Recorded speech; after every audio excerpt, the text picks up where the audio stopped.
Seguimos en Esquina América y como cada semana, además de hablar de integración latinoamericana, además de hablar de la coyuntura, que bueno, hoy nos tiene muy ocupados con lo que sucede en Venezuela, además de eso nos ocupamos de conocer y que ustedes puedan conocer a diferentes integrantes y autoridades de nuestra universidad.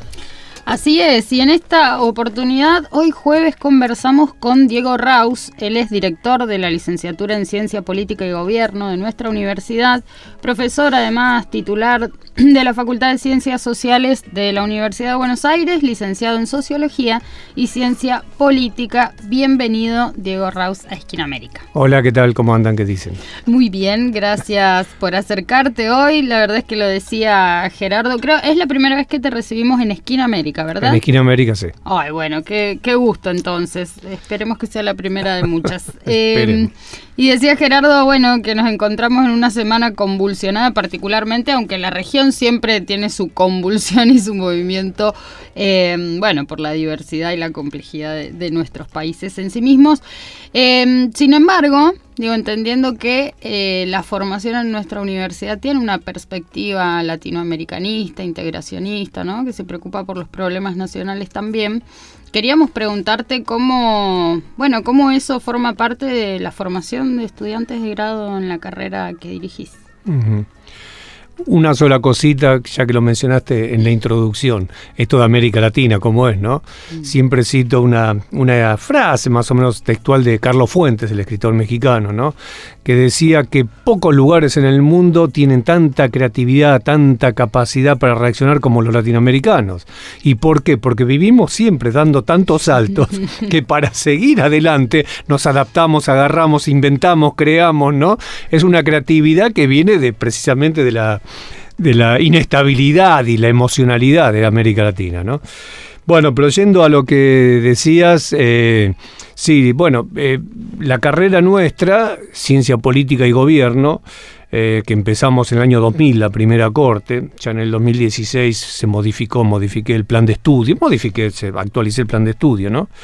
Piensen ustedes que el título lo dice algo, ¿no? Dice Ciencia Política y Gobierno. En general, en todo el sistema nuestro universitario nacional público se habla de licenciaturas en Ciencia Política, ¿no? Nosotros le pusimos Ciencia Política y Gobierno porque ya desde el primer momento diseñé un plan de estudio orientado más o menos a la cuestión de gobierno y políticas públicas, ¿no?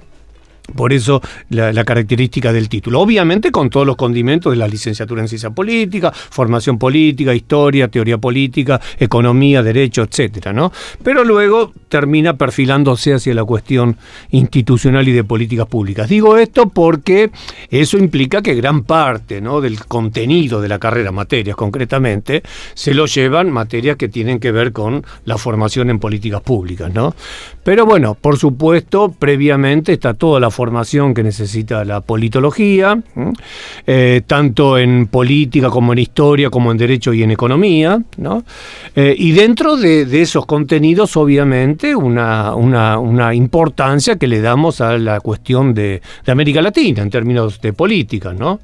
Interesante de todas maneras esto que decís, es realmente distintivo, ¿no? La perspectiva de Ciencia Política y Gobierno y apuntar a diseñar, pensar, ¿no?, en la intervención estatal también habla de un modelo de país, ¿no?, con un Estado presente en función de determinado proyecto, si se quiere. Sí, fue un poco eso y un poco la ventaja, entre comillas, que nos da haber sido una carrera más nueva. Está bien, ya estamos hablando de 24, 25 años para atrás, ¿no? Pero las licenciaturas tradicionales en el país en ciencia política te arrancan hace, bueno, la de la UBA desde el año 85 tampoco, pero arrancan mucho con el modelo, ¿no?, de politología, instituciones, ciencia política, etcétera, etcétera, ¿no? Nosotros quisimos darle un perfil, no digo una orientación laboral porque sería, pero darle un perfil a la carrera. Podría haber sido marketing político, comunicación política, relaciones internacionales mismo, que en ese momento no existía en la UNLA, pero bueno, elegimos esta cuestión de gobierno y políticas públicas, ¿no? Y que tenía que ver con eso realmente, y más estando en un lugar del país y de la provincia de Buenos Aires, donde la cuestión de gobierno y políticas públicas a nivel local tiene mucha mucha importancia, ¿no? De hecho, 15 años después se creó no digo dentro de la licenciatura, pero a la par, digamos, nuestra tecnicatura en gestión de gobierno local. Tenemos la tecnicatura en gestión de gobierno local. Pero bueno, digo, eso va yendo a la cuestión. De lo local a lo internacional o más bien a lo regional. Decías que también, la perspectiva latinoamericanista atraviesa la formación de los estudiantes. Sí, por supuesto. Ya ha avanzado un poco lo básico, ¿no?, de toda licenciatura en ciencia política. Nosotros, por ejemplo, tenemos en teoría política contemporánea, una materia que le sigue a 2 teorías políticas, a 3 en realidad, una materia que está dividida en 3 módulos. Uno de esos módulos es la teoría política contemporánea, ¿no? Es la teoría política contemporánea de América Latina. Obviamente una materia dividida en 3 te da un muy pequeño espacio, ¿no? Pero es para entrar a esta cuestión de América Latina. Después, más adelante, y esto es producto del Plan Nuevo, hay una materia cuatrimestral, obviamente, de política latinoamericana. Una materia de política latinoamericana en donde recorremos la política latinoamericana en 4 grandes modelos, ¿no? Porque es una particularidad de la política real latinoamericana, ¿no? Los 80, que fueron las décadas de la transición hacia la democracia, los 90, que fueron las reformas neoliberales, las reformas de mercado, porque esto se da más o menos similar en gran parte de América Latina, ¿no? Principio del siglo XXI, los llamados gobiernos progresistas o la nueva política, etcétera, y de ahí, avanzado ya el siglo XXI hasta la actualidad, donde se desparrama todo de nuevo, ¿no? En algún momento se habló de las nuevas derechas neoliberales, después que no, después ahora estos fenómenos de las alt-right, de las derechas alternativas, como tenemos Bolsonaro, Milei. Es decir, bueno, la idea de esta materia es hacer este recorrido, ¿no? Y tenemos a la par, ya terminando, otra materia obligatoria, por supuesto, que se llama Ideas Políticas en América Latina. Ideas Políticas en América Latina recorre un poco el siglo XX a partir de las principales, ¿no?, ideologías como representación en la realidad, ¿no?, como políticas que atravesaron América Latina, ¿no?, del positivismo del principio del siglo hasta el marxismo andino de antes mitad del siglo, Mariátegui, Allá de la Torre, etcétera, hasta las visiones más andinas, más antropológicas a lo Kush, es una materia muy, muy, muy linda donde se trata de ver lo más importante de las ideas acerca de América Latina, ¿no?, que en definitiva son ideas políticas. Me imagino una carrera con muchísimo estudio de la historia. También. Por supuesto, tenemos historia moderna y contemporánea, sin la cual, primera materia de la carrera, porque si no tenés el contexto histórico para los estudiantes, ¿no? Claro. Después de hablar de teoría política sería metafísica, ¿no? Entonces, y después tenemos historia social y política latinoamericana, y después historia social y política argentina, y después otra materia que no es histórica, pero que es análisis de la sociedad argentina. Pensando en esa clave, un poco capaz me voy, pero pensaban en valga la redundancia, el pensamiento nacional latinoamericano, ¿no? Como esta teoría política latinoamericana probablemente tiene sus relaciones, está imbrincado con el pensamiento nacional latinoamericano. ¿Y cuáles crees que son los principales 2, 3, un aporte de toda esa producción que hoy nos sirva para pensar también un poco la complejidad de este momento? Recién decías, y en este tiempo donde todo se mezcla con todos, pero ¿hay algo estructural que nos permita pensarnos? Es difícil, porque cuando fue el auge filosófico-social del posmodernismo, los 80-90 sobre todo, uno de los ejes centrales de la filosofía posmoderna fue el estallido de los grandes relatos, es decir, de las grandes teorías, ¿sí? Y esto, más allá de la intencionalidad que tenía, de alguna manera fue cierto. En un mundo que fin del siglo XX, principio del XXI ni hablar, se globalizó, se transnacionalizó, pero no solo económicamente y políticamente, culturalmente, demográficamente, en todo sentido, ¿no? Es difícil que pervivan las viejas, vamos a decir, los relatos, teorías, ideas, cosmovisiones culturales, lo que sea, que partían de una identidad y trataban de fortalecer una identidad y de encontrarle el sentido de una identidad. Hoy en día eso realmente en todas partes del mundo, no solo en América Latina, es muy difícil encontrar esa huella. Es muy difícil. Imagínate que hay latinoamericanos en Europa, en Asia, en todo, y hay europeos, asiáticos, africanos en toda América Latina. A su vez, la cuestión identitaria nacional también se ha diversificado con las migraciones, ¿no? Entonces, la búsqueda de lo latinoamericano, que fue una constante de las ciencias sociales, sobre todo después de la segunda posguerra en las ciencias sociales, es muy dificultoso. Es muy dificultoso porque la realidad latinoamericana, como la del mundo, es difícil de homogeneizarla nuevamente, ¿no? Yo te quería preguntar, Diego, acerca de... Si nos puedes dar una definición, volviendo quizás un poco al comienzo de la charla y al nombre concreto de la carrera de Ciencia Política y Gobierno, ¿de qué hablamos cuando hablamos de política? Porque a veces es tan amplio y uno siente que política es todo y al mismo tiempo te digo esto y es una especie de redundancia o no decir nada. Pero cuando pensás en la política, ¿qué es para vos o qué intenta transmitir que es desde la carrera? Uh-huh. Mira, la política, como dice un filósofo francés, Jacques Rancière, dice, la política nace del desacuerdo. Y el desacuerdo es constitutivo de la vida humana, ni siquiera de la vida social. Es constitutivo de la vida humana. Ninguno piensa igual que el otro, ni entre cuatro, ni mucho menos en una sociedad política, es decir, un país, ¿sí? Por lo tanto, la política es la forma, no. Antes se creía que la política, o se pensaba, ¿no?, que la política era la forma de acordar en el desacuerdo. La política en los últimos 2-3 décadas se piensa, vuelvo a reiterar, más de una perspectiva teórica, académica, no la política como institución, se piensa como formas de convivir en los desacuerdos. No de acordar en el desacuerdo, sino cómo se puede convivir en los desacuerdos, cómo se conviven las diferencias. Hoy en día la política es la política de las diferencias. Y las diferencias no son absolutas como se pensaba hace 50 o 60 años, sean las clases o los ciudadanos. Las diferencias están en todas las partes, en todos los sentidos de la vida. Diferencias culturales, religiosas, raciales, sexuales, de género. Y cada una de ellas se hizo política porque se organizó para defenderse. Entonces el desacuerdo hoy en día todavía es mucho más grande. En una etapa civilizatoria, como decía Norberto Elías, proceso de la civilización, en una etapa civilizatoria donde está bien, está aceptado la diferencia, a diferencia de siglos de historia humana donde la diferencia era anulada por la muerte, ¿no? Está aceptada la diferencia. Entonces la política más que nunca es necesaria y estos son los desafíos y las dificultades de la política, porque la política institucional está pensada como después de la posguerra, la sociedad de bienestar, el estado de bienestar, la política de masa, los derechos, etcétera, pero eso porque se pensaba una sociedad homogénea en torno al mercado de trabajo y a las ideas de la familia, etcétera. Estalló eso. Entonces la política hoy es más necesaria que nunca porque el mundo vive así, vive en diferencias. Digo, vos decís esto y al mismo tiempo pienso, voy a lo más chiquito, que quizás es un desacuerdo entre dos personas. Al mismo tiempo no hay algo que no tiene alguna especie de connotación negativa el desacuerdo o la discusión. Por ejemplo, yo digo, bueno, para mí está bien A.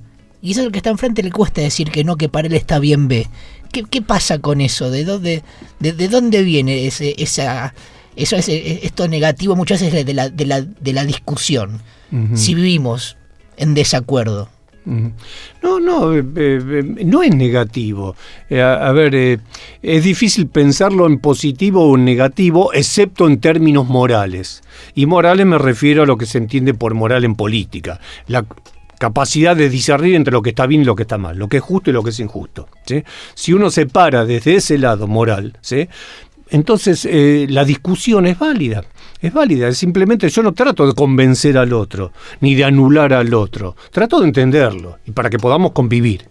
No necesariamente acordar, no necesariamente, simplemente, y a su vez uno exige lo mismo, ¿no? Exige comprensión, idea, bueno. La política hoy en día es una política de identidades. Lo que me parece en algún momento me puse a reflexionar sobre eso, que antes la identidad creaba al individuo, a los individuos. La clase obrera, el movimiento político tal, la religión tal. Ahora son los individuos, no como individuos, sino como el colectivo, los que crean las identidades. Estamos llenos de identidades, raciales, como decía antes, de género, ambientales, estamos llenos de identidades. Después se institucionalizan en organizaciones, pero son identidades. Identidad quiere decir compartimos esto y vamos a reivindicar esto. Han cambiado las formas de hacer política, han cambiado las formas, también me parece, ¿no?, de subjetivación de la sociedad. Vos recién hablabas, esas instituciones creadas al calor de la posguerra ya no expresan lo que acontece en la realidad. Evidentemente, digo, mucho venimos charlando también y mucho se dice en torno a la revolución tecnológica y cómo eso ha trastocado nuestra forma de vida por completo. Y pienso también, bueno, ¿cuál es tu evaluación o alguna reflexión en torno a cómo esta digitalización de la vida está atravesando nuestras relaciones sociales, nuestra forma de hacer política, de comunicarnos, de vivir en términos generales? Sí, absolutamente, absolutamente. Es lo que decía antes, ¿no? Es la individualidad lo que crea grandes identidades. Y las individuales no son individuos de uno, son individualidades que se van constituyendo así. Y el gran instrumento, por supuesto, que son las redes sociales. Vos lees, hoy leía no sé quién, ahora ni me acuerdo quién, tiene 500.000 seguidores, yo ni sabía ni quién era. Tal otro tiene 1,5 millones de seguidores, así. ¿Cómo seguir? No es que lo siguen permanentemente, ¿no? Pero hay un mensaje de alguien que cada tanto... Entonces digo, por eso otra vez, ¿no?, de los grandes relatos. No hay ya grandes relatos, hay distintas interpretaciones de la realidad que encima, por la digitalización, varían permanentemente. Es una, como dijo Bauman alguna vez, y lo anticipó hace 20 años, sí, un mundo líquido en el sentido que no hay nada sobre lo que apoyarse. Los grandes cosmovisiones, no solo políticas, religiosas, no sirven para algunos, ¿sí? Y sobre todo las nuevas generaciones, como vos decías, ¿no?, que son los que más se apropian de... Y ahí está precisamente el mundo que hay que empezar a entender. Porque esas nuevas generaciones, los llamadas nuevas generaciones, los que nacieron con la tecnología, son los que ahora recién están yendo a la universidad. Yo digo siempre, dentro de 10, 15 años son los protagonistas de la vida social de un país, no porque sean grandes protagonistas, sino porque son los que salen al mercado de trabajo, los que tienen familia, los que van a exigir cosas, los que van a exigir colegios. ¿Y con qué idea, con qué representación de la realidad? Recordamos que hablamos con Diego Raus, director de la licenciatura en Ciencia Política y Gobierno de nuestra universidad, de la Universidad Nacional de Lanús. Bueno, al mismo tiempo, esto del fin de los relatos y el mundo líquido, la tecnología, al mismo tiempo las necesidades básicas del ser humano no siguen siendo las mismas, digo. Comer, tener laburo. Bueno, quizás la idea de familia puede ser que sea otra. El trabajo puede ser esa idea del trabajo, del mismo laburo durante 30 años, puede ser que ya esa idea no esté más o no funcione o no sea atractiva, pero al mismo tiempo las necesidades no siguen siendo las mismas y viviendo en un mundo donde evidentemente hay ganadores y perdedores. No, lo dramático es que toda esta novedad, que a su vez se hace política, porque las innovaciones políticas, gobierno, movimiento, partidos, ni siquiera hay partidos políticos, ¿no? Están naciendo al calor de todo esto que se está moviendo. Pero se está dejando por este movimiento, digo, este fervor, digamos, se está dejando de ver que lo que era la ganancia del siglo XX, del siglo XIX, siglo XX, donde se luchó para los derechos, las mejoras en las condiciones de vida, etcétera, etcétera, se está quedando un poquito abajo y empeoró el mundo, y ni hablar el mundo occidental capitalista, hoy casi todo el mundo capitalista, pero la cultura de capitalismo la tenemos nosotros, ¿no? El mundo se ha desigualado estruendosamente. Para no hablar de esto, se ve concretamente las migraciones de los africanos que cruzan Europa para conchavarse como jornaleros, como prostitutas, a los centroamericanos que cruzan con los chiquitos a cosas para tratar de llegar a 8.000 kilómetros a Estados Unidos. Eso es la más brutal desigualdad que se ha creado, y esto es producto, como bien lo dijo, siempre lo cito, un economista norteamericano, no neoliberal, pero lo dijo en los 90, Lester Thurow, había sido secretario de Trabajo de Clinton, escribió un libro en los 90, principios de los 90, se llama El futuro del capitalismo, porque todo estaba desarmándose, el futuro. Y el tipo, un capítulo empieza con esta metáfora, es una metáfora, pero es brutal y es contundente, y lo que pasa, el tipo dijo, los 80 fueron una década en las cuales el capital le declaró la guerra a la clase obrera y se la ganó. Pero lo que el tipo da a entender, que esa guerra no es solo en la economía, fue en la política y en la cultura. Esa cultura de que todos tenemos derecho a la política de masa, ¿no? Derechos sociales, laborales, sí. Y la política institucionaliza eso, la derribaron a palazos. Y gracias a ese derribo, y después el funcionamiento del nuevo capitalismo, tecnología, financiarización, etcétera, este mundo está más desigual que hace 60 años, lo cual es una brutalidad, porque encima creció demográficamente miles de millones de personas. Lo cual es una brutalidad, sí. ¿A dónde está el desarrollo civilizatorio de esta forma de vida? Es terrible. Sin embargo, vamos a hablar también de lo positivo. Muy interesante tu análisis. En torno a, el trabajo dentro de la carrera u otros espacios donde desde la carrera se esté trabajando, hay actividades de posgrado, de investigación, de extensión en relación a la carrera que dirigís.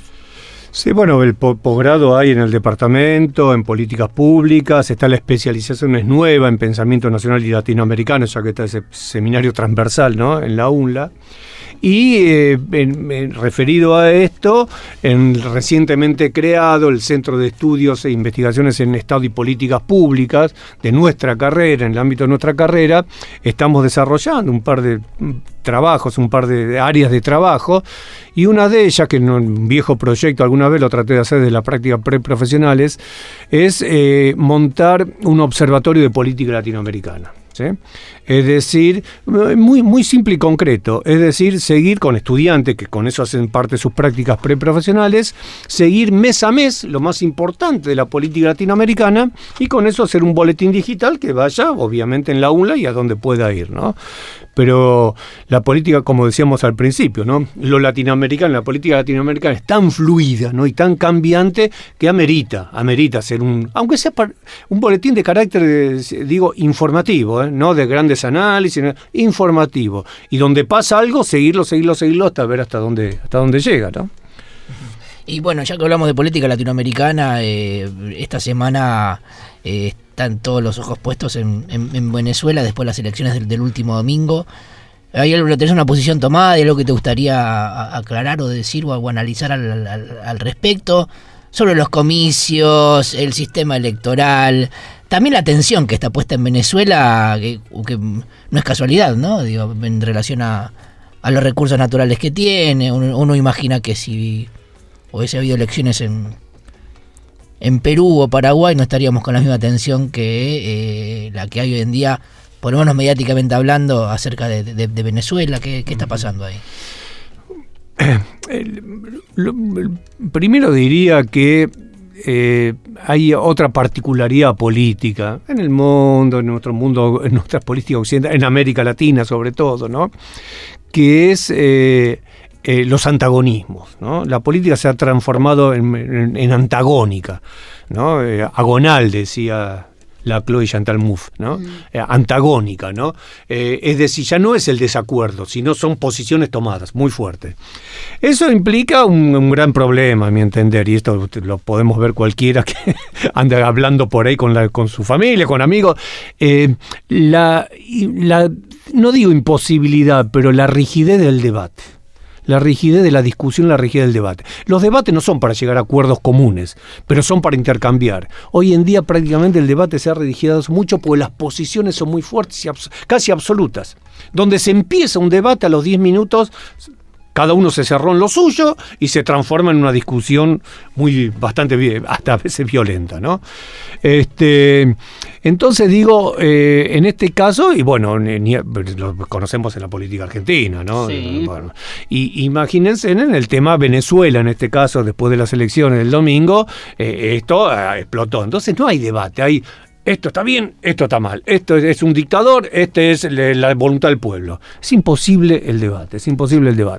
Ahora, para respetar una radio de una universidad, Sí. Yo creo que es un tema muy, muy, muy complicado, ¿no? Muy complicado porque no se puede entender como se entendía antes. La voluntad de un país o el derecho de un país a su elección, etcétera. El mundo está globalizado, ¿no? Y algunos países mucho más que otros por la importancia que tiene. Imagínense Brasil, ¿no? Para entender lo de Venezuela es muy complejo porque hay que entender, obviamente, muchas cosas, desde antes de Chávez, por qué Chávez, cómo siguió la historia, etcétera, ¿no? Lo único que quiero decir, para no entrar en lo que antes y no contradecirme a mí mismo, es que es un problema muy serio. Venezuela tiene un problema muy serio, tiene un problema muy, muy serio. Más allá de cómo fue la elección y yo, para decirlo así, concuerdo con Lula. Bueno, si ganaron, mostrarme las actas, ¿viste? El sistema electoral es inexpugnable. Es inexpugnable. Uh-huh. Es como el nuestro. Nada más que el nuestro encima el de ellos será electrónico. Es inexpugnable. Lo que está marcado no lo puede tergiversar ni Chávez del cielo. Uh-huh. ¿Sí? Entonces, esto es a suerte o verdad. Lo que salió en actas, hay que mostrarlo. Ayer la candidata, la que patrocina la oposición, mostró con sus actas de sus testigos de mesa, sí, el 73% de las actas mostró una diferencia abismal a favor de la oposición, ¿no? Más el oficialismo no mostró todavía nada. Y ahí se está clavando primero Lula, después Biden, ahora Petro y también la Unión Europea. Bueno, si ganaron, muéstrenlo, ¿sí? Sí, tiene 30 días el Consejo Nacional para mostrar las actas, ¿verdad? Pero claro que en esta situación donde aparecen actas paralelas...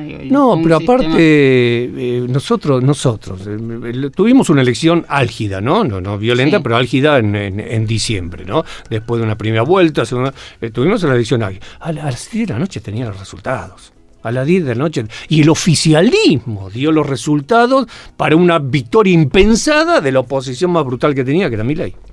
Entonces, lo que quiero decir en términos, para decirlo mal, objetivos, es Venezuela tiene un problema importante, más allá de esto de las actas y el conteo electoral, etcétera, que es su inserción en América Latina y en el mundo, ¿sí? Tiene una crisis económica feroz, viene de tiempo. Piensen que Venezuela en la época del boom petrolero y en la época de Chávez producía 4.200.000 barriles diarios. Ahora que reactivó un poco, están 700.000 millones de barriles diarios. Venezuela tuvo el gran problema desde antes de Chávez de la famosa llamada enfermedad holandesa. Es decir, la manejan los economistas.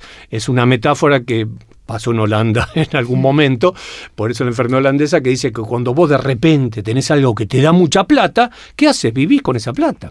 ¿Qué querés comprar? ¿Mate? Lo importa acá. ¿Quién me vende carne de acá? Total, yo tengo plata. ¿Pero qué pasa de eso? No usás parte de esa plata en vos producir mate, vos producir carne, sí, vos producir edificios, todo. Venezuela tuvo siempre ese problema. Y ahora, con la caída de los precios del petróleo, pero sobre todo la caída de la producción petrolera, tiene una crisis económica feroz que explica, según dice la CEPAL, un 82% de la población bajo la línea de pobreza, y un dato que es cierto, que 7.700.000 migrantes por razones económicas, aparte de políticas, ¿no? Entonces, Venezuela necesita urgente insertarse, por lo menos en América Latina. ¿Sí? Y de esta forma no lo va a hacer. Quien más contemporizadores con Venezuela de siempre, ahora que se armó esto, que es Lula, ya está. Dijo eso, pero aparte piensen que Brasil tiene un gran problema. Si esto se resuelve de la manera que se está resolviendo ahora, vas a tener 5 millones de migrantes más. Y como son los migrantes de la extrema pobreza, ¿a dónde se van? Caminando a cruzar la frontera con Brasil. ¿Te das cuenta? Por eso es. Entonces quiero decir, Venezuela tiene que insertarse de nuevo en América Latina. Tiene que obviamente reactivar y reinventar su complejo petrolero, reinventar su economía, y eso no lo va a poder hacer solo, como ningún país del mundo hoy en día lo hace solo, ni China ni Estados Unidos, ¿sí? Entonces tiene que resolver esto de alguna manera, más allá de quién tiene razón, quién no tiene razón, porque si no, así en esta situación, aunque se consolide esto, Ni hablar la convulsión interna que va a tener, ¿no? Se consolida esto, se va a aislar más del mundo y no va a poder vivir, Ya con la crisis, el sueldo, esta es una economía prácticamente dolarizada. Gracias a eso evitó la hiperinflación el año pasado y con eso importó bienes de Estados Unidos, etcétera, etcétera, ¿sí? El sueldo en dólares, el sueldo medio en Venezuela es de $3 mensuales. Por eso tenés el 82% de pobreza.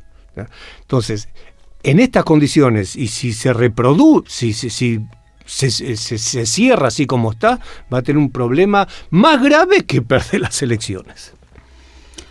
Muchísimas gracias por tu tiempo, por haber pasado por Esquina América.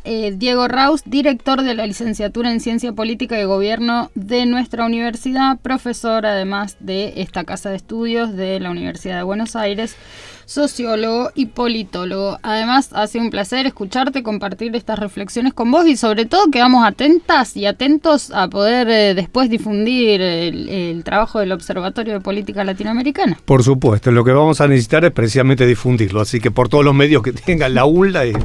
Gracias a ustedes. Gracias, Diego. Seguimos en Esquina América hasta las 19.